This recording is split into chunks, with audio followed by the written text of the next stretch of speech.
From Memphis accents to shockingly convincing American ones, all the way back to the strange creations that just don't seem to make any sense, these actors definitely did not hold back. And there was like, Millie, you sound really British. Daniel Craig has admitted that he was terrified returning to Benoit Blanc's southern accent for the Knives Out sequel Glass Onion. It's a dangerous thing to mistake speaking without thought for speaking the truth. So to help him out, the rest of the cast started talking just like him. You insufferable buffoon! To do the voice justice, Kate Hudson said, It sort of has a way about it how he moves his mouth, right? or as Jessica Henwick put it, The trick is the side mouth. imagine if Tom Holland was suddenly enrolled at your school one day. That was apparently a reality for one class at the Bronx High School of Science, where Tom went for 3 days in secret to prepare for his role as Spider-Man. I had like an accent, a fake name, a backstory. To practice his American accent, the English actor spoke with it constantly. He explained that there are a few words said differently in America that he often forgets, like the words apartment and flat. I always have to keep practicing my American accent. I do it every day in the shower. Reflecting on her voice as Cassandra, Janelle described it as still warm, still inviting, but more, you probably wouldn't know where she was from. That is what I believe. For Helen, on the other hand, Janelle's biggest challenge was creating a voice that would make the audience say, I'm so happy for this cute little southern smart woman. Or were you just showing up so you could stop me from using that envelope? Considering Millie Bobbie Brown is British, the last thing you'd think she'd struggle with is the accent, despite spending a portion of her childhood in Bournemouth. For me to switch into my British accent to my American was so weird. Millie moved to Florida at the age of 8 before taking on her role in Stranger Things. I don't know how. To practice her American accent, Millie said that she got really good at mimicking Miley Cyrus as Hannah Montana. Yeah, I like to see characters and then I just do the accent. So when it came time for her to return to her native accent for Enola Holmes, Millie said, I had to learn how to speak again because I'm so used to speaking in an American accent. I don't know what she wanted me to be. What did Florence Pugh say was the scariest part about filming for Black Widow? Having to do the Russian accent.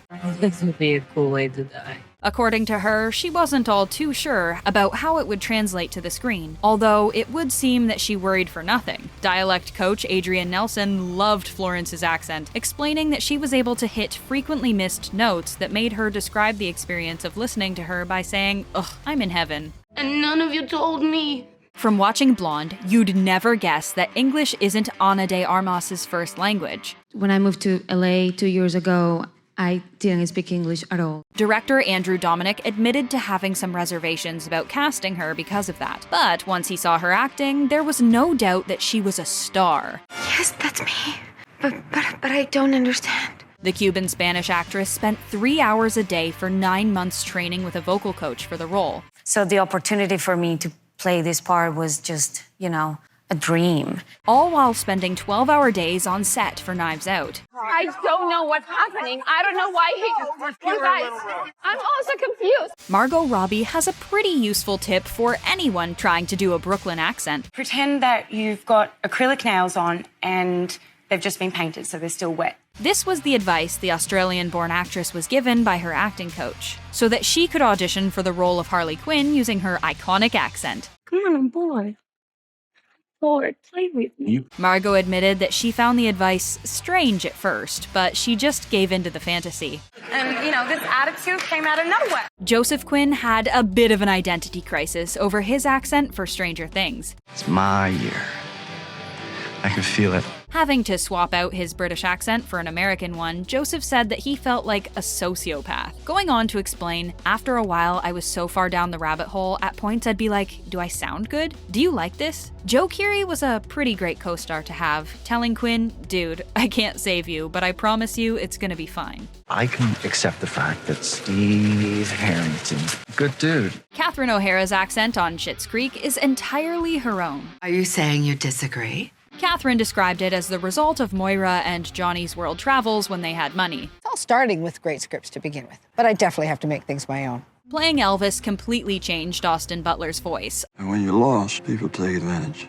Although he's been told several times that he still speaks with a bit of a Memphis accent, even after letting go of the role, Austin admits, I don't think I sound like him still. before going on to explain that his life completely revolved around Elvis for 3 whole years. So I'm sure that there's just pieces of my DNA that will always be linked in that way. Charlie Heaton struggled pronouncing one very important word in an American accent. Stranger Things was actually his first major role with an American accent, and all in all, he felt that it went pretty smoothly. The only word that he seemed to have a problem with, ironically enough, was his on-screen girlfriend's name, Nancy. Whoa, Nancy, slow down. One night shoot went on well into the morning because he just couldn't get her name right. Karen Gillan revealed that Nebula was initially going to share her natural Scottish accent. She's up to high too! And that it was only shortly before filming started that director James Gunn asked her to switch it into an American accent, which she actually had no problem with. Well, hello, boys. Chadwick Boseman's influence on Wakanda can still be seen to this day. And as you can see, I am not dead! When the American actor was first brought on for his role in Black Panther, the producers wanted him to perform with a British accent, which Chadwick refused to do. As he put it, "It felt to me like a deal breaker." Instead, Chadwick worked with a dialect coach from South Africa, and he intentionally sought out his role in Message from the King so that he could practice his accent before giving its grand debut in Black Panther. This never gets old. Daniel Radcliffe's days at Hogwarts never truly left him. It was a very good 10 years. The English actor has had to adopt an American accent over a number of projects, from Horns Tell me what I have to do to stop this. to Guns Akimbo. Are you okay?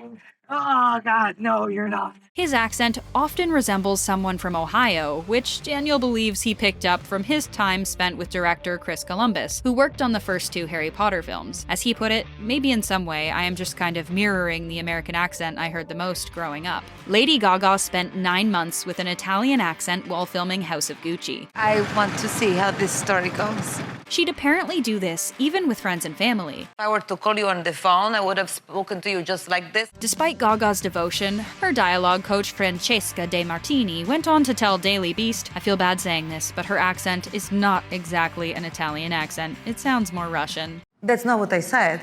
I asked you not to be one. This is serious. Charlie Cox struggled with his accent on the set for Kin. I can't be involved in any of that.